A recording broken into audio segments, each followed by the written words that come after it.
задался целью плуг приобрести себе. Искал плуг и случайно на Авито в интернете увидел объявление: продается плуг.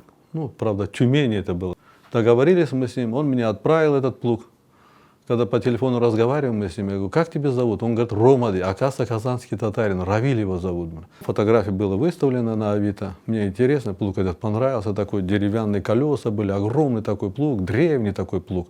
И теперь же, когда я получил этот плуг, упаковали они его, завернули пленками, по краям ящики сбили. Я открываю, смотрю, совсем другой плуг пришел ко мне. В интернете фотографии было одно, а плуг совсем другой. А оказывается, он мне говорит: вот, дед расстроился, говорит, расплакался, говорит, а при чем здесь дед? Ну, этот дед, говорит, решил, говорит, внучке операцию на глаза, говорит, сделать. И вот решил, говорит, плуг продать. Да ты что? Я говорю: да, а как зовут, говорю, этот внучку Депсорадом? Да просто так уже. А внучку зовут Фатиме, говорит. Да ты что, а как, говорит, дедушку зовут? Ахтямака. Таковый, говорит, тот плуг же на фотографии было, надо было тут отправить. Ну, дед подумал, говорит, что тот плуг не рабочий, сейчас аж в Крым, говорит, мы отправим человеку, он не сможет с ним работать.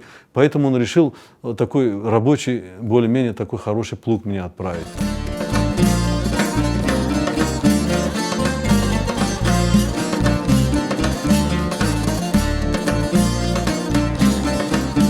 Этот плуг 30-го года, там даже написано. Плуг, вот это вот детство мое, я же помню, как с этим плугом, арабаларнин, атларнин, ну, плуглар, кетрейлер, азбар, хазайлер, я помню все это, мне это интересно было. Ахтямага, ему 93 года тогда было. И вот он с этим плугом, оказывается, до последнего пользовались, они работали, картошку сажали. Это рабочий плуг, понимаете, свой отправили.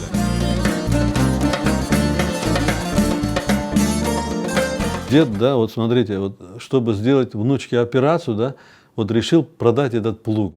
Это просто, как говорится, меня уже это тогда тронуло. Хоть маломальски, хоть чуть-чуть тоже какой-то это сделал, очень много, это было приятно.